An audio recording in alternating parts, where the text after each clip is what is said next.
Polisi terus bekerja mencari dalang di balik aksi yang berujung kericuhan pada akhir Agustus lalu. Wakapolri Komjen Dedi Prasetyo mengatakan, dari 544 demonstran yang telah ditangkap, pihaknya telah memulangkan 4.800 demonstran pada aksi 25 hingga 30 Agustus 2025. Adapun sekitar 500 demonstran masih diproses untuk mencari aktor intelektual hingga penyandang dana dalam aksi yang berujung kericuhan. Itu lagi sedang di-assessment oleh para penyidik. Dan juga dari Mabes Polri, dari Barreskrim menghimpun semua 583 tersangka tersebut dan melakukan kajian dan analisnya secara mendalam siapa yang menjadi aktor intelektualnya, siapa yang menjadi penyandang dananya, dan siapa yang menjadi operator lapangannya, serta pelaku-pelaku yang saat ini sedang berproses. Ya, saya rasa itu yang saya sampaikan. Menteri Koordinator Bidang Infrastruktur dan Pembangunan Kewilayahan Agus Harimurti Yudhoyono ungkap kerugian akibat kerusuhan yang berlangsung beberapa waktu lalu mencapai 950 miliar rupiah. Perhitungan ini dilakukan dari 10 provinsi dan 25 kabupaten kota. Ya, tadi kami bicara sudah teridentifikasi kerusakan-kerusakan tersebut terjadi di 10 provinsi dan 25 kabupaten kota dengan kurang lebih ya, ini bisa fluktuatif dan terus dihitung secara lebih detail lagi, kurang lebih 900 sampai 950 miliar rupiah total atau nilai kerusakan yang harus bisa segera kita perbaiki bersama. Selain menyebabkan kerusakan material, aksi demo yang berujung kerusuhan itu juga telah menelan korban jiwa, salah satunya driver ojek online.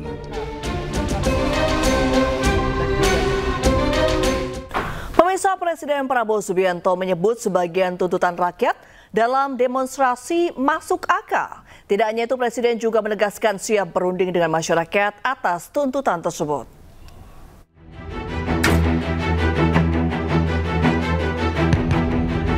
Sejumlah tuntutan disuarakan rakyat saat aksi unjuk rasa yang terjadi di sejumlah daerah sejak akhir Agustus lalu. Presiden pun langsung mengundang perwakilan mahasiswa ke istana untuk berdiskusi. Kedatangan mereka diterima oleh Menteri Sekretaris Negara Prasetyo Hadi dan Mendikti-Saintek Brian Yuliarto. Dialog menjadi salah satu cara untuk memahami tuntutan mahasiswa untuk bersinergi membangun bangsa ke depan.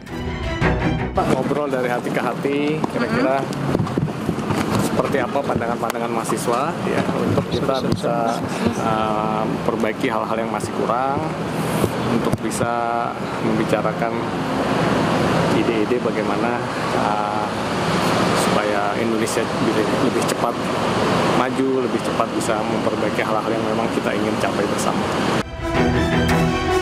Usai pertemuan itu pada akhir pekan di Hambalang, Bogor, Jawa Barat, Presiden Prabowo menyatakan tuntutan yang diajukan masyarakat masuk akal.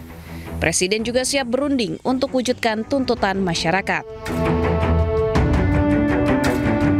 Presiden Prabowo juga menyebut aksi bakar-bakaran dan kerusuhan adalah bentuk ancaman kepada rakyat. TNI hadir untuk pengamanan sipil, penarikan TNI bisa diperdebatkan. Presiden Prabowo tegaskan siap melaksanakan tugas yang diberikan UUD kepada dirinya.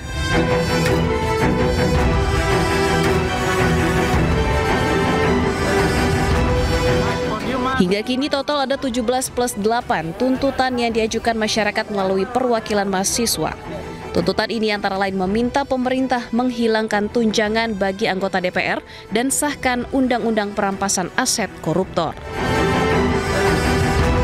Tim Liputan iNews melaporkan. Ya, sementara itu pemerintah menyatakan akan terus berbenah. 17 plus 8 tuntutan warga pun akan segera dijalankan. Salah satunya terkait pembenahan penegakan hukum di Indonesia. Terhadap pembenahan aparatur pemerintah, ya, terutama aparatur penegak hukum itu menjadi komitmen bagi pemerintah untuk terus melakukan perbaikan dan melakukan pembenahan sehingga betul-betul aparat penegak hukum itu menjalankan tugas sejalan dengan koridor hukum yang berlaku dan juga mengedepankan aspek penghormatan, pengakuan, dan sekaligus perlindungan terhadap hak-hak asasi manusia. Dan kami akan teguh memegang prinsip ini, dan karena itu penegakan hukum itu terhadap mereka yang diduga melakukan satu tindak pidana, baik itu penjarahan, baik itu pembakaran, baik itu perusakan, baik itu ancaman terhadap keselamatan orang lain, akan dilakukan satu langkah hukum dan tindakan-tindakan hukum yang tegas. Begitu pula terhadap aparatur penegak hukum yang melakukan ketidakprofesionalan atau melakukan kesalahan di lapangan, pemerintah juga akan mengambil satu tindakan tegas. Pemirsa, unjuk rasa ratusan pedagang pasar di Mandailing Natal, Sumatera Utara ricuh. Pedagang minta menurunkan harga sewa kios yang tidak masuk akal di tengah himpitan ekonomi.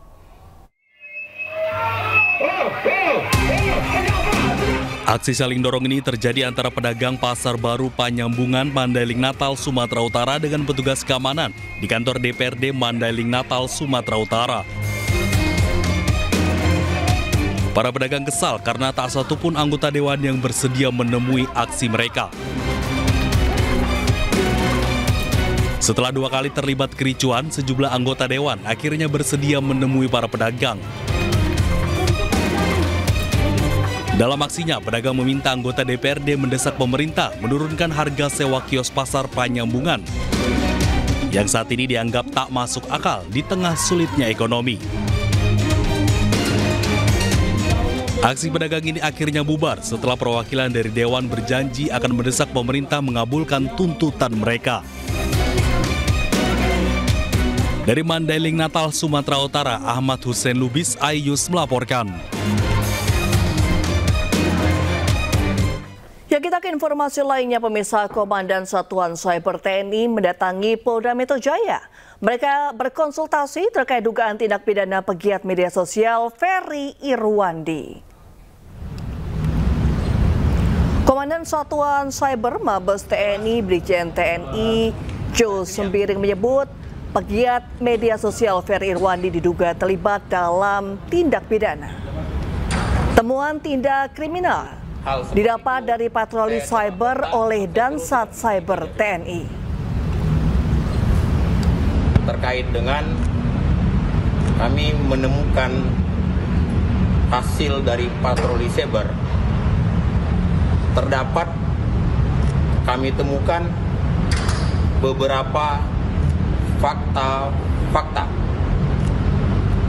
dugaan tindak pidana yang dilakukan oleh saudara Ferry Irwandi.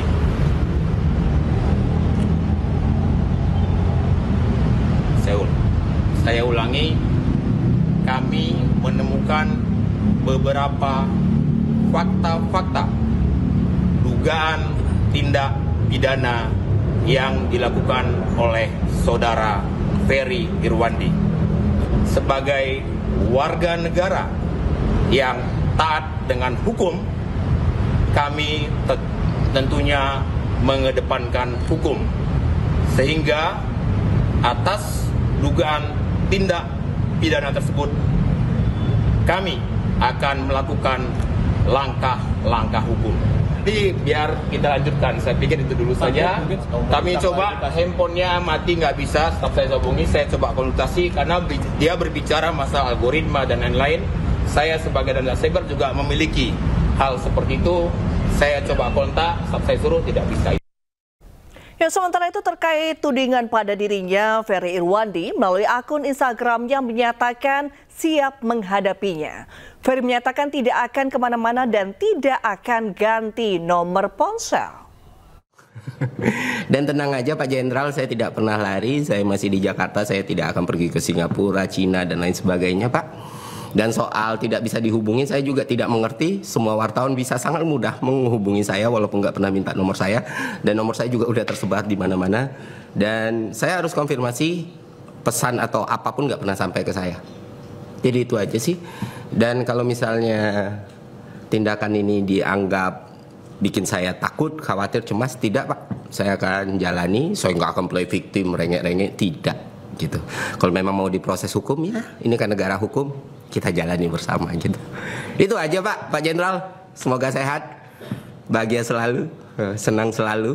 Saya juga nggak tahu tindak pidana apa yang saya lakukan. Ya memang Republik ini pantas untuk pemerintah, aparat, dan sistem yang lebih baik.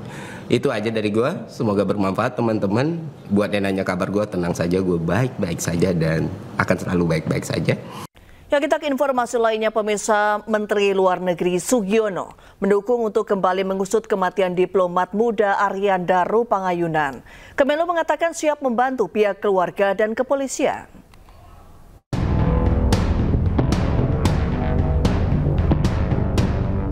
Dua bulan sudah berlalu sejak kematian Arya Daru Pangayunan. Polisi menyimpulkan tidak ada keterlibatan pihak lain dalam kematian diplomat muda itu. Namun pihak keluarga tidak mempercayainya. Keluarga menilai banyak kejanggalan dalam kematian Arya.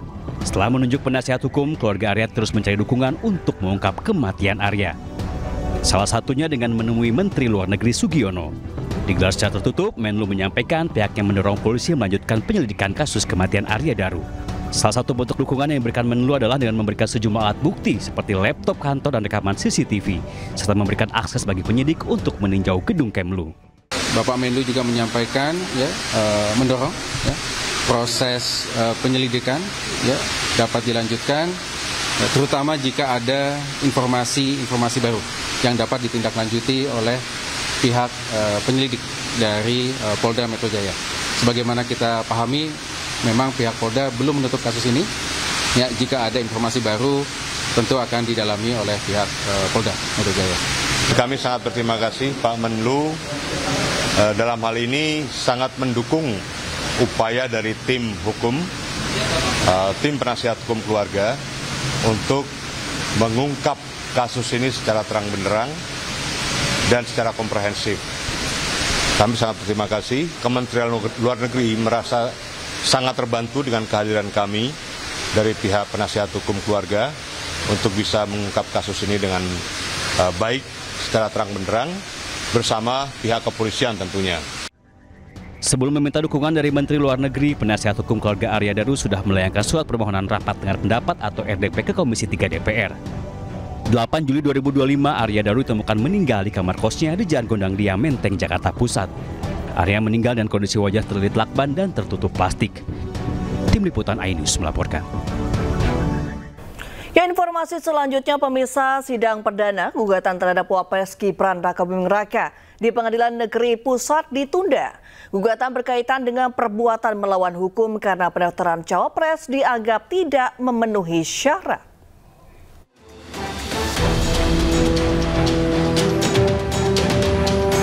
Sidang perdana gugatan terhadap Wapres Gibran Rakabuming Raka di Pengadilan Negeri Jakarta Pusat ditunda ke Senin minggu depan, 15 September 2025. Sidang ditunda karena penggugat Subhan Palal keberatan lantaran Gibran mengirim jaksa sebagai wakilnya untuk menghadiri sidang. Dalam kasus ini, Gibran menjadi tergugat 1, sementara Komisi Pemilihan Umum menjadi tergugat 2. Gibran dan KPU digugat untuk membayar ganti rugi sebesar 125 triliun rupiah kepada negara. Saya menggugat waktu itu bukan yang sekarang, calon wakil presiden yang tidak memenuhi syarat pendidikannya. Dalam perkara ini, Subhan Palal menggugat proses pencalonan Gibran sebagai wakil presiden. Dalam gugatannya, Subhan menilai riwayat pendidikan Gibran di jenjang SMA tidak sesuai dengan ketentuan hukum di Indonesia. Tim Liputan iNews melaporkan.